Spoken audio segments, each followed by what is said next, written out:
Yuk.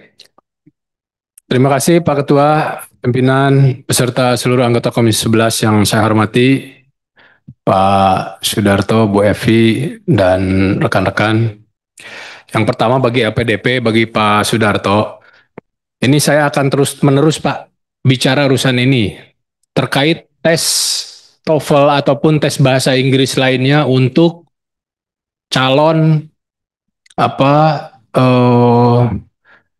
penerima bantuan yang akan bersekolah di dalam negeri. Ini kalau ada anak-anak yang apply yang asalnya dari daerah yang tidak bisa menjangkau urusan bahasa Inggris ini bagaimana? Jadi sangat tidak nyambung, Pak, kalau misalnya mau sekolah di dalam negeri disuruh mempunyai kriteria tertentu kemampuan berbahasa Inggris. Sama mungkin kalau misalnya mau sekolah di STAN juga harusnya ini nggak usah ada nih tes-tes bahasa Inggris ini. Kan dinasnya bukan di Inggris, dinasnya kan di Indonesia. Kan gitu. Untuk apa pakai bahasa Inggris? Ini saya kira aturan lama ini dan ini sangat tidak nyambung. Untuk apa buang-buang waktu, Pak? Dan akhirnya orang-orang yang mampu untuk melakukan TOEFL ataupun tes bahasa Inggris ini adalah kalangan-kalangan yang bukan dari kalangan prasejahtera gitu.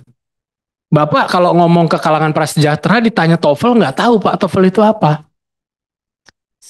Apalagi yang lain-lain kan gitu. Tetapi bukan berarti mereka tidak punya kemampuan atau tidak punya kecerdasan. Nah ini yang menjadi masalah, orang-orang ini harus dapat kesempatan gitu. Saya pun melihat Pak, afirmasi ini harusnya ditambah. Khususnya prasejahtera dan disabilitas. Banyak juga yang disabilitas plus prasejahtera yang terjadi itu. 2024, 8.592 penerima beasiswa LPDP ini hanya 2.626 dari jalur afirmasi, kurang dari 31%. Nah, lantas sisanya ini 69%-nya ini dari kalangan apa Pak yang menerima ini kan gitu. Kami mengusulkan ke depannya, kalau memungkinkan ke depannya ini nggak usah ke belakang, ke depannya untuk para penerima bantuan ini dipublikasi saja kepada publik. Backgroundnya asalnya dari mana kan gitu. Demi tercapainya tepat sasaran daripada program beasiswa ini. Harusnya program yang sangat bagus yang didukung oleh kita APBN ini bisa memutus rantai siklus pendidikan masyarakat yang tidak mampu. Ini yang harusnya. Jadi menurut saya jalur afirmasi ini harusnya ditambah aja.